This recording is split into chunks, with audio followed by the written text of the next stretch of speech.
This is Tim, And Mulele. and this is Critiquing Comics.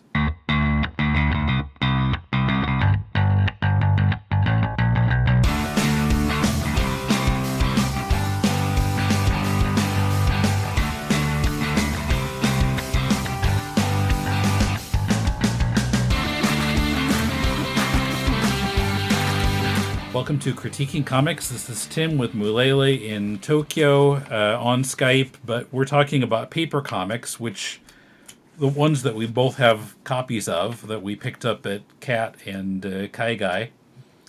And let's start with Bourbaki. This is by Adam Pasion, who's been on the show a few times. He runs Big Ugly Robot Press.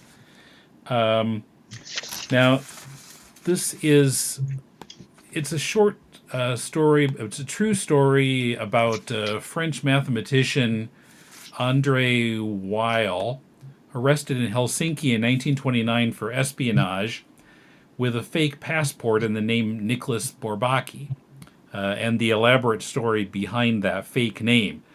Now, the thing that really pops out about this comic that we have to talk about first, I think, is the format.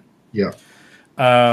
So it comes in this kind of cover that you remove it from, just this folded over a B4 piece of paper, and you pull out the B5 size comic, and it's 6 panels, but then you notice that it's kind of woven together.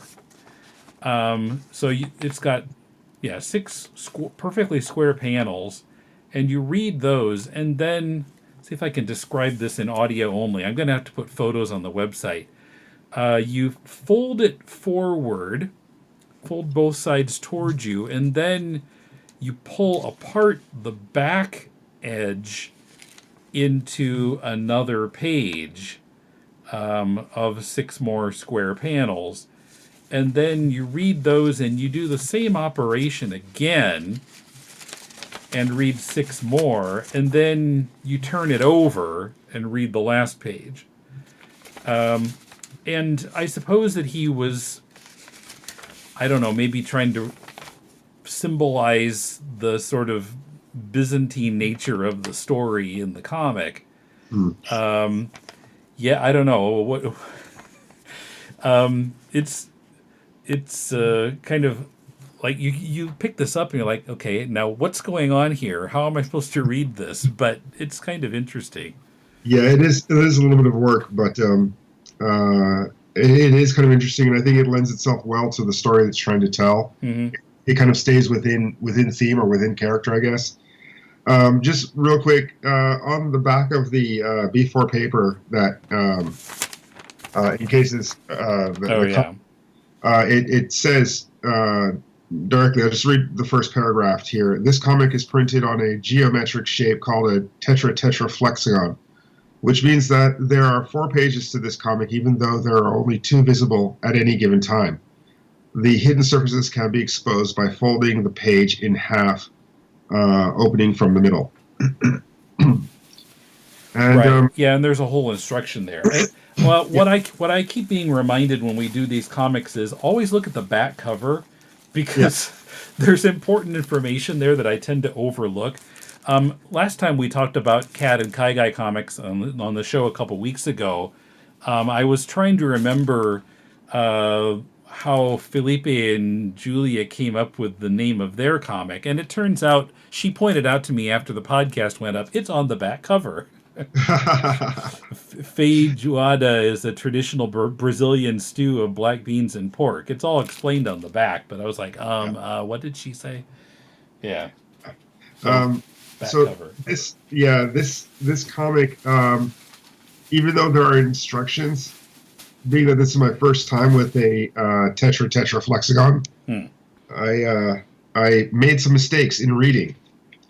I'm not sure exactly of the order that I read it in. I might have read page 2 first and page 1. Actually, I think I read page 2, then page 3, then page 1, and then page 4. A couple of things. as far as the story goes, it is kind of interesting.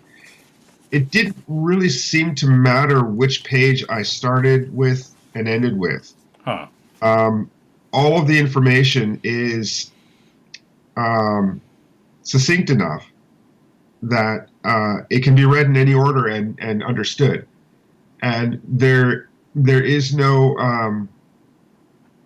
uh, I guess buildup of tension or escalating story arc that needs to be adhered to. So it was kind of interesting in that point. But if Adam specifically wants to have that kind of order followed for this kind of comic, I think either throwing a number on the bottom of each page or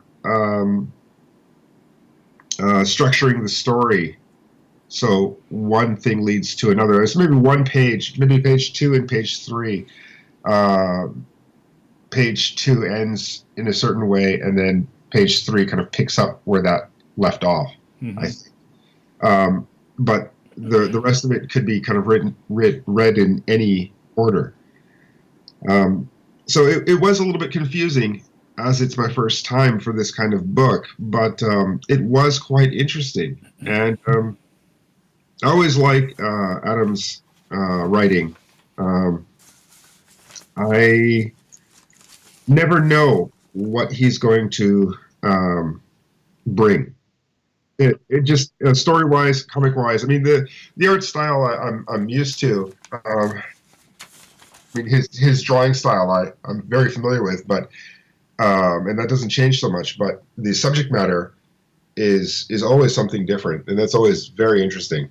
And so I actually quite like this book, and I would recommend it if anybody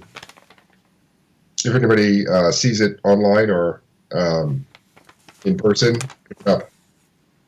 Yeah, I'm not sure how he's making this available other than at conventions. It's certainly got a handmade quality to it. I don't think that it's being published by Big Ugly Robot or anything like that.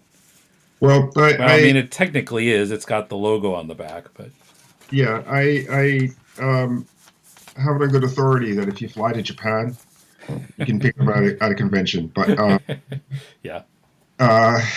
Other than that, I don't know. Find his website and email him. Yeah, basically.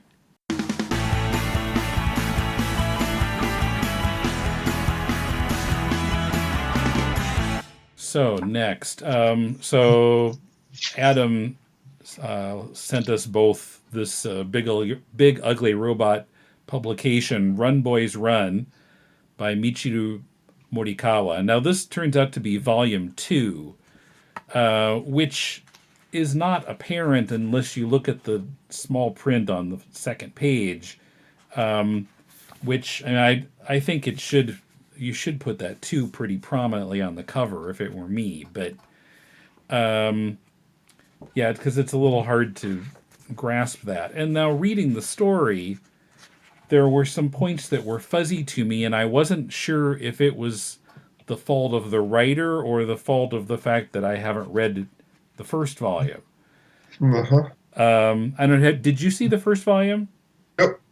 No, so neither one of us know what happened before the story.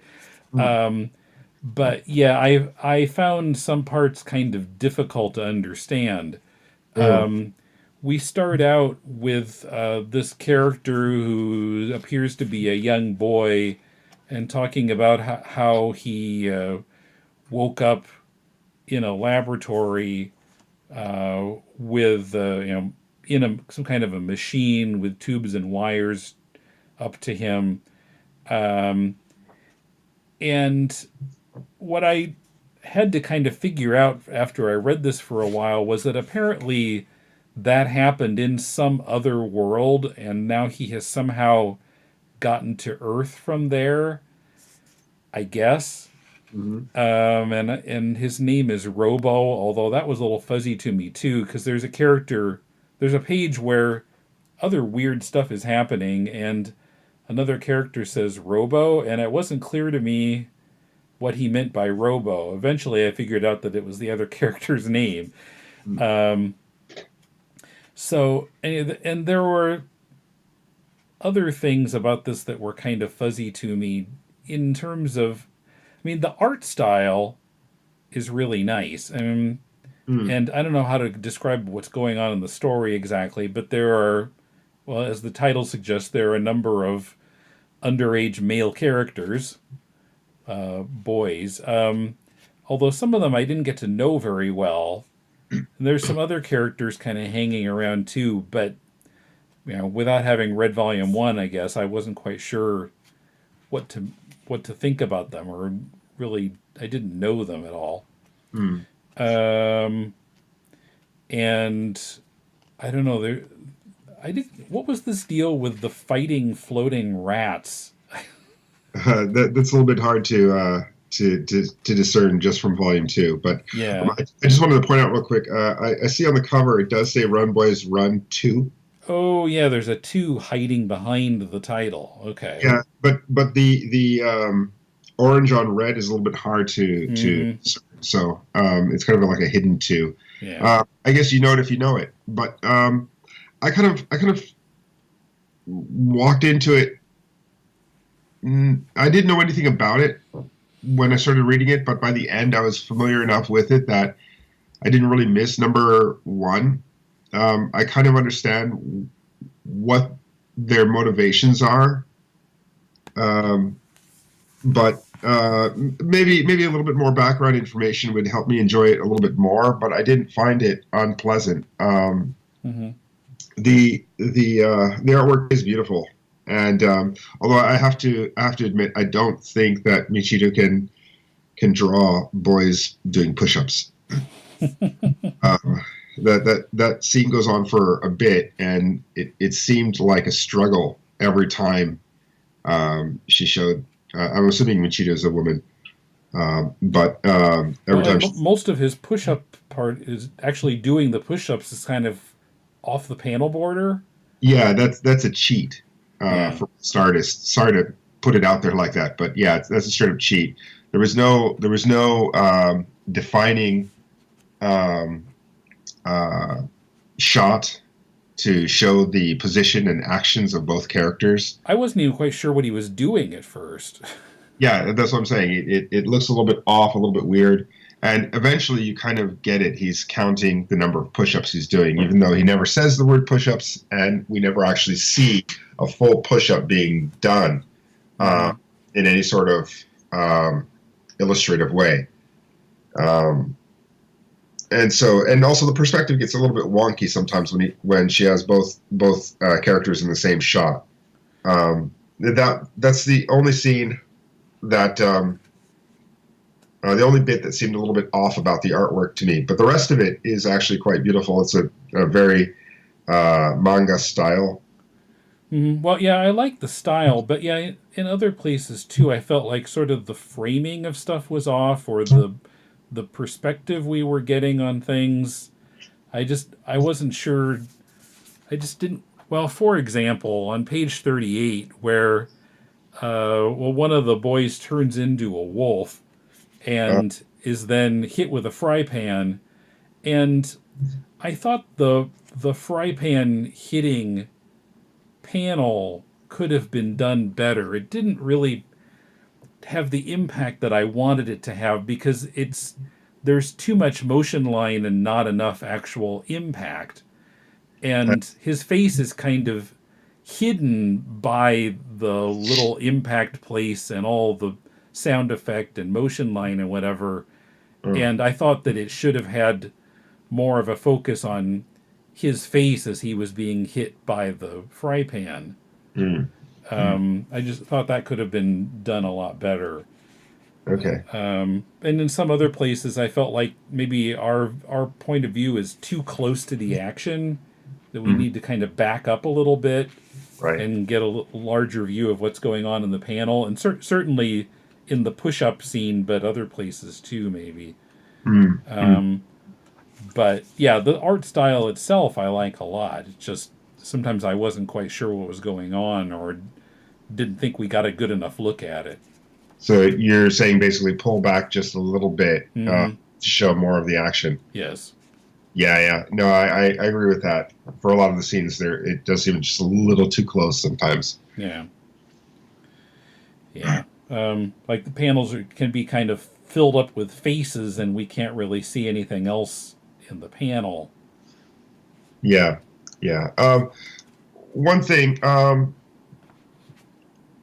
it kind of plays like a sitcom in that the situation, once you're familiar with it, the characters kind of act according to the adventure at hand. I don't know that anything was really resolved here. I don't know the first half of the story, so I can't really say what the big whoop was in issue 1. But in issue 2, things start out with a bit of explanation, a bit of history on one of the characters, and then some trouble happens, and then the trouble ends, a little bit more talking, and then a discovery. The discovery at the end leads into volume 3, but I didn't feel that there was so much of a I don't know, oh my god, what, this changes everything kind of feeling. I didn't quite have that, even though there was a lot of build-up as to what it was. There was a bit of a I don't know, 4 or 5 page reveal for the information at the end. Right. Well, I mean, I don't know if there was any mention of the thing that was revealed before it was revealed, like in issue 1. But I didn't know that there was any question about this. Like, oh, okay. Yeah, they talk a little bit about the stuff around that. Sorry, I'm trying to avoid spoilers here. Yeah. They talk about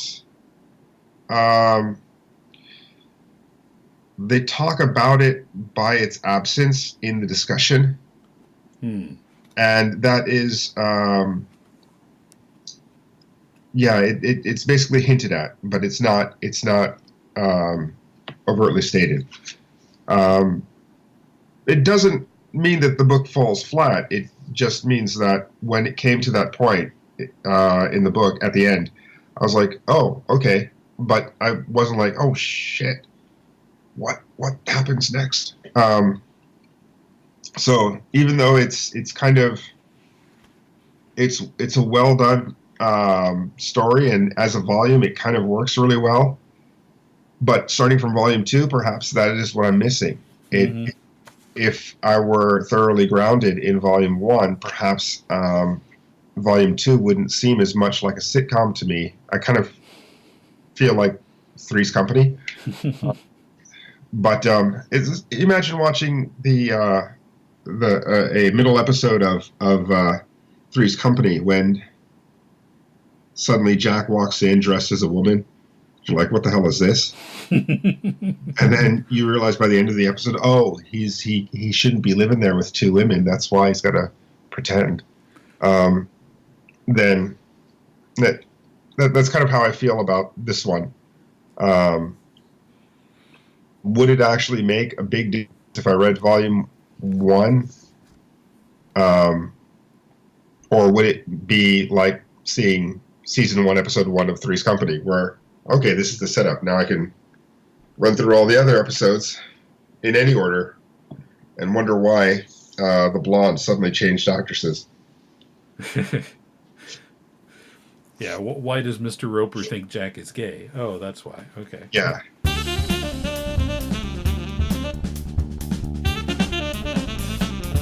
Well, let's move on to the next one. Do you remember Kobot by Ian M? Of course, we've talked about Ian's stuff before on the show. He does the Square Comics site / magazine. He's been on the show a few times. This is about 12 pages about. It apparently takes place at some point in the future, I gathered. It's about a kind of police robot slash cute character that spawned a lot of merchandising. It's a little weird that it's both. It was an actual law enforcement tool, and there was all kinds of merchandise and a cartoon and whatever. Of course, it was called Kobot, and the woman in this story is reminiscing about how when she was growing up, Kobot was a big deal, and she had all the tie-in merchandise, and she watched the cartoon and whatever, and she also saw it on the street, you know, rescuing kittens or whatever, and now society has moved on from it. Kobot isn't popular anymore, but for her, it's sort of a defining part of her story, her history. She says, and so I gathered that it was mainly meant to be about how about nostalgia and about how things that we grew up with are part of us, but even if the world at large has kind of moved on from them. Although the fact that it wasn't just a merchandising character, but an actual law enforcement tool felt a little creepy to me. I felt like it sort of threw me off the trail of what this was supposed to be about. Well, I think the U.S. military also has a lot of merchandising and stuff. Mm-hmm. I mean, there's a lot of feature films that deal with military in the U.S. and Transformers is a big one. Michael Bay uses a lot of like military input and military hardware, stuff that actually exists and works aside from the robots. So it didn't seem really that much of a reach. In fact, it kind of seemed on target. And even the book comments on the look of the robot and how that it was great for kids but didn't quite work for adults. Although the shape of the head, to me, looks just like phallus. So, but the constant smile and big round eyes of this authoritarian figure does have kind of an Orwellian feel to it. Mm-hmm. And in this book, it said that they moved on from this. That this character is without, or this robot is without nuance. And I can't imagine the horrors that came after this thing. But still, I found it quite interesting. I did like the story, and I especially like the Kobot and Strawberry comic in the middle of the book. Yeah, all the other pages are colored very subtly, and that one page is this really garish coloring. Yeah. No, it was a high point of the story. The story is short, and I kind of wanted a little bit more. I don't know. I'm not exactly sure if there's an overall message. For me, it goes to just the point of nostalgia and obsession, but not much beyond that. Mm-hmm. How did you take it?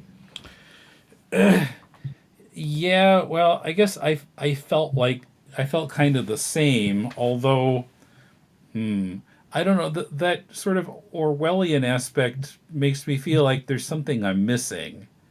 I mean, I don't know why he would include that if it wasn't supposed to function somehow. I mean, it feels like it's about something a little more than nostalgia. Maybe sort of uh, romanticizing or nostalgifying things that are actually sort of bad, sort of harmful, but was like overlooking that somehow. I don't know. Well, I mean, there is no real incident here that No. shows how bad it is. I mean, there's no because even when they talk about how it went out of service, they say we don't know exactly why, or maybe it's no one remembers exactly why. I don't remember exactly the line, but it was decommissioned, but it was, and things that came even a little bit after were much better. So I mean, there's nothing to make it really Orwellian other than my own sense of, or perhaps our own sense of, how bad these things can go. Mm-hmm. But that's purely on the reader. What we Yeah. have here is a kind of soft big brother who was very popular with kids and very good with accidents, according to the text, but then was suddenly taken out. And I don't know beyond that. Yeah, I don't know. It's kind of a slightly puzzling book, but Oh, but I mean, I did like it, but at the same time, I'm not exactly sure. Is it worth picking up? Most definitely. Yeah. It is a quality book, but I have to think on it a little bit longer. Although one point I did find kind of amusing. Towards the end of the book, there's a sound effect. It says pink.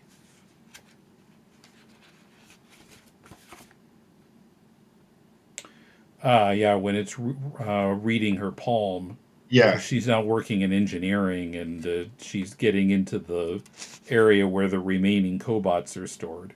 Yeah, I just like the sound effect. Pink.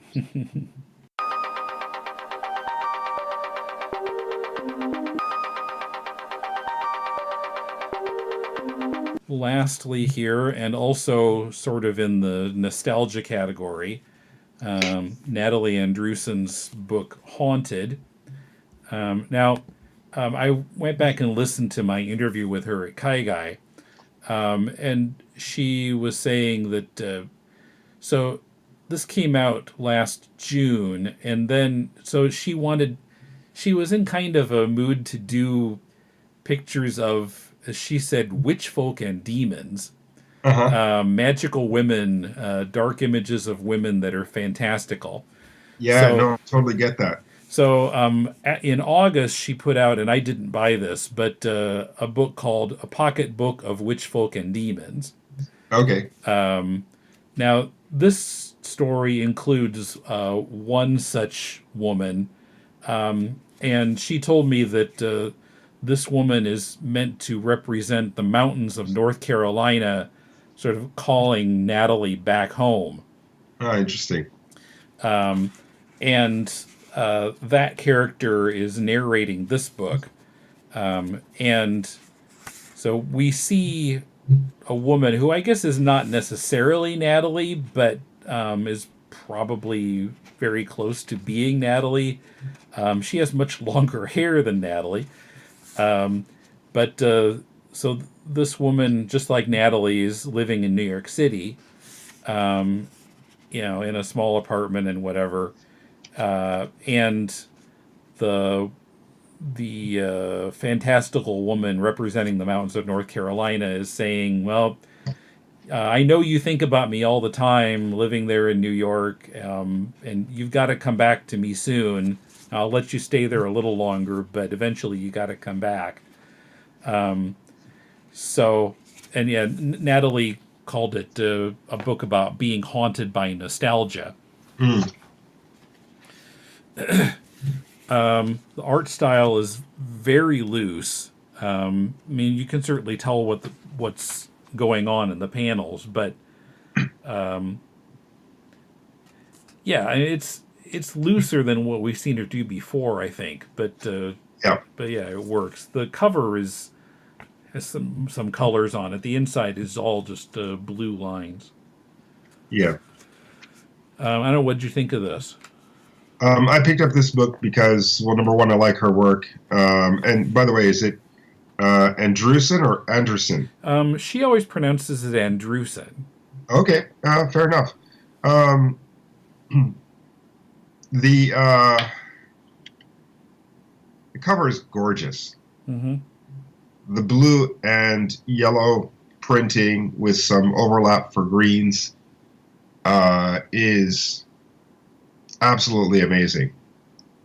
And when I picked it up, I had hoped that the interior was as tight as the cover, but no, it is much, much looser. Mm-hmm. So for me, there's a little bit of disappointment in that I felt like I was looking at an idea for a book, not the book itself. Mm.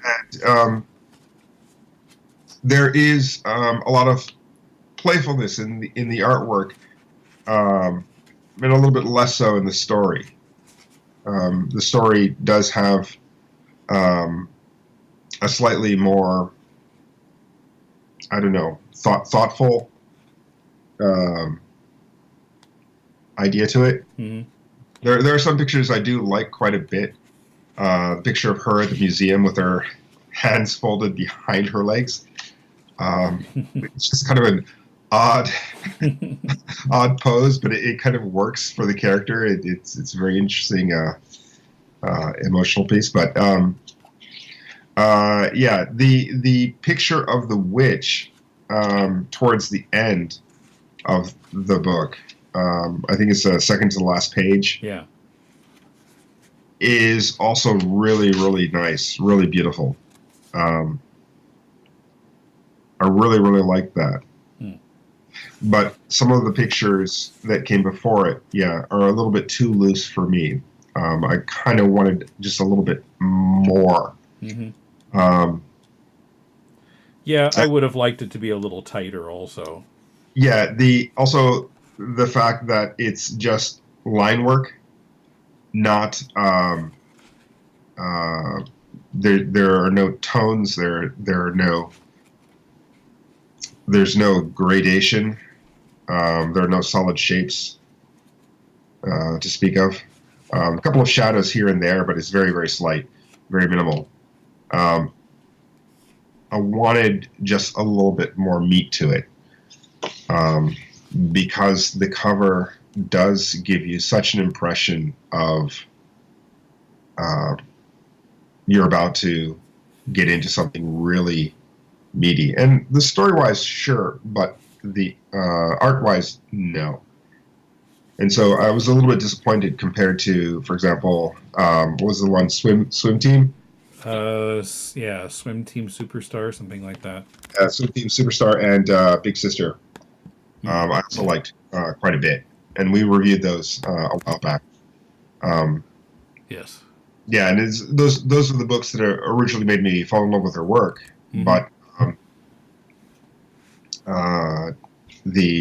this one, I'm in love with the cover. I like the cover more than I like the other two books. But the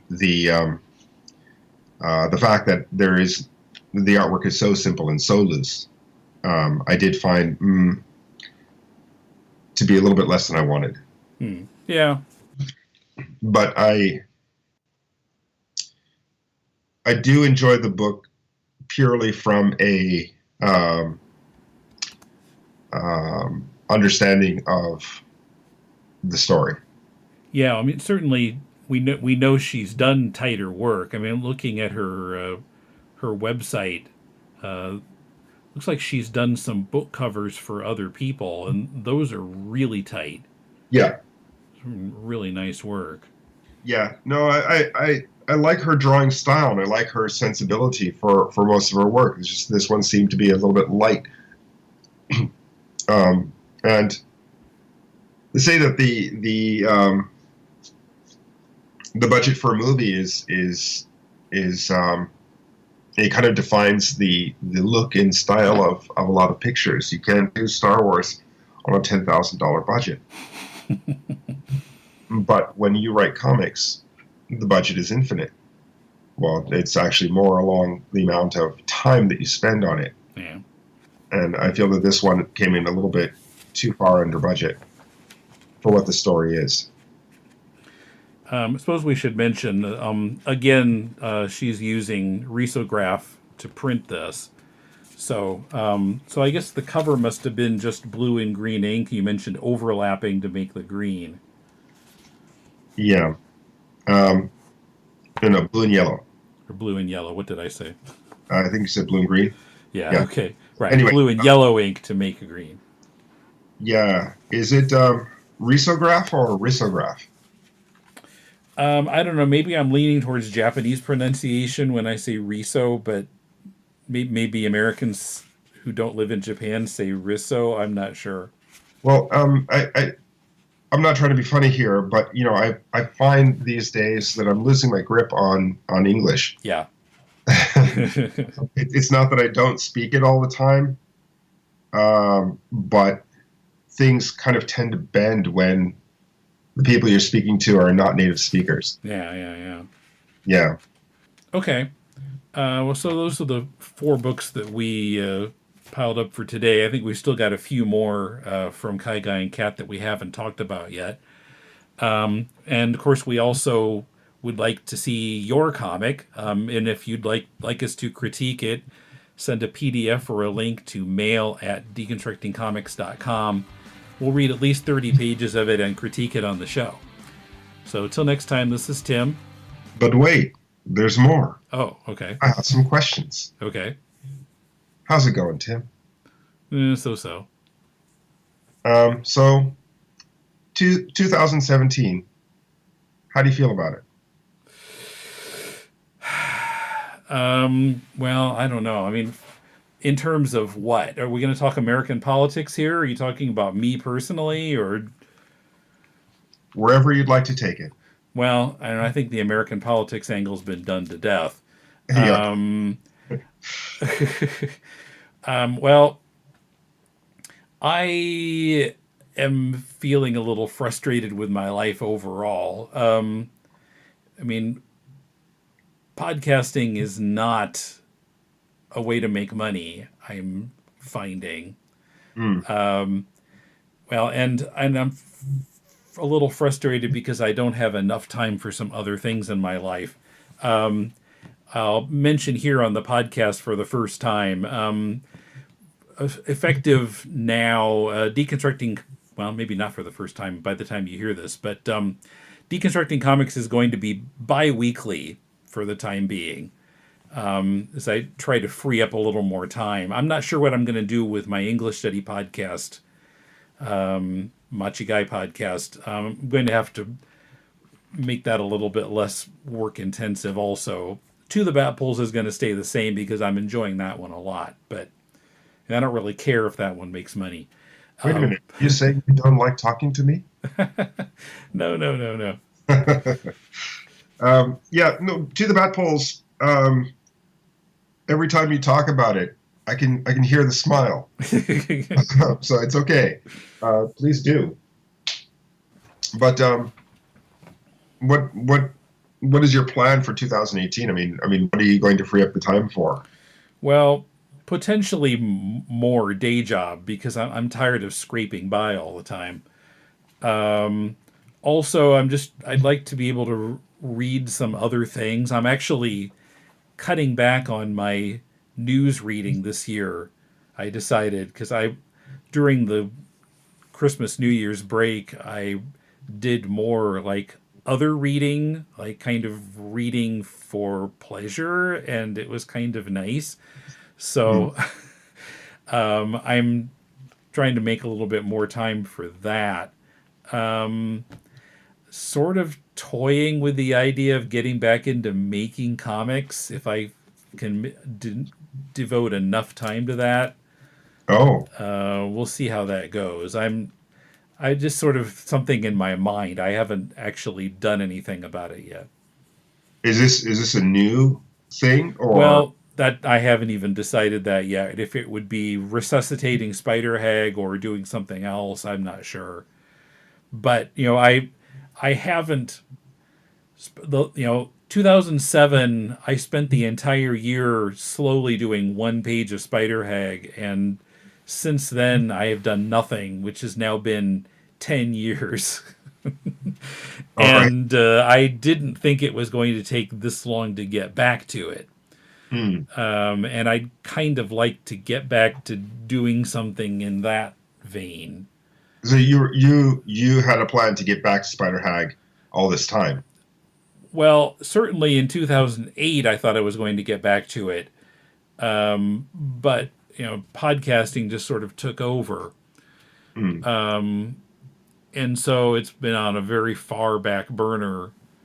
But yeah, I would sort of like to get back into it Uh, if I can decide exactly what it should be and kind of what my story is.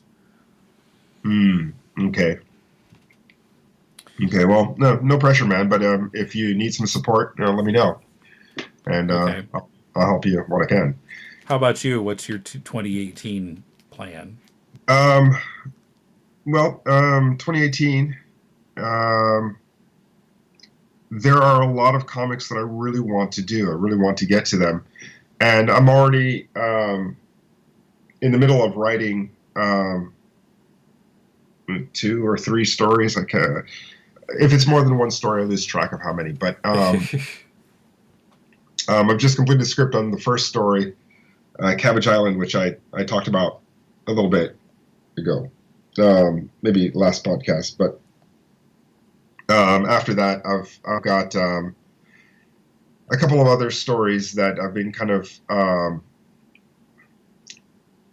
that have been festering in the back of my mind for a couple of years now, and I if at all possible, I would like to just start putting them out.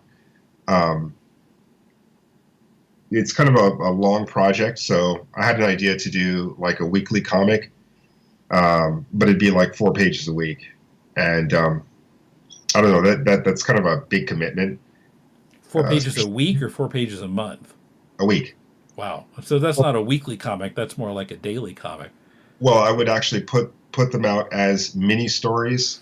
So you'd put out the 4 pages all at one time. At one day, so you Okay. can like read that chapter, and then next week you can, yeah, because like a page a day, it kind of feels like drinking a cup of coffee directly from the drip.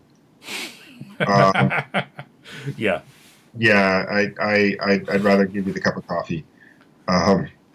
So I feel that if I can put it out in that format, by the end of a year, I'd have like a 200-page book, and I'm not even sure that would be enough to encompass all the outline that I've put together so far.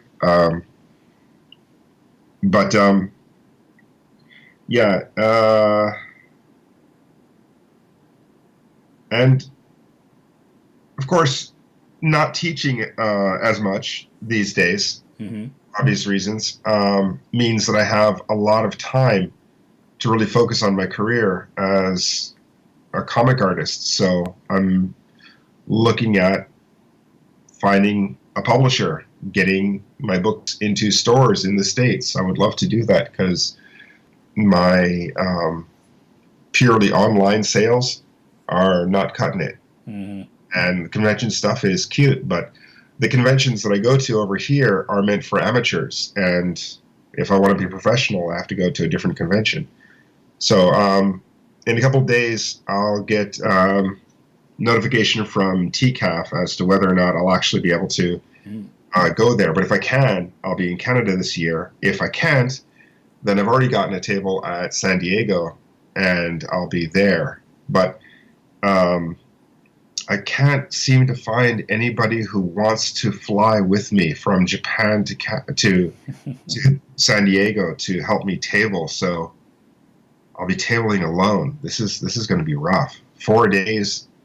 Was it 6 hours a day? 7 hours a day? Just an insane amount of no bathroom time. Wow. Yeah, but if well, not if, but when you see me at San Diego or TCAF or both, I will have all of my books with me and maybe some new ones that I haven't written yet. So yeah. Oh, and there is one story that I'm going to put out definitely, and I'll just give you the title. Don't touch my fucking bike. Yeah, I think you mentioned that before about how that idea came to be. Yeah. Well, You mentioned it at Kaigai, I think, actually. yeah. Actually, I wrote the script for it right around then, but I haven't had the time to produce it. Mm.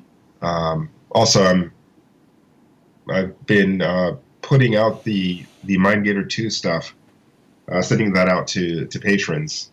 But Mm-hmm. like each book gets a drawing, so I'm kind of swamped with drawings and just getting over a cold, which kind of killed my New Year's. Mm. Yeah, but as soon as those books are out, then I can start drawing on Cabbage Island and Don't Touch My Fucking Bike. And yeah, lots of books in 2018. But hopefully by the end of 2018, I will have made successful contact with at least one publisher, if not a few. And hopefully you'll see some books in America in stores. Cool. Okay. All right. And Mulele.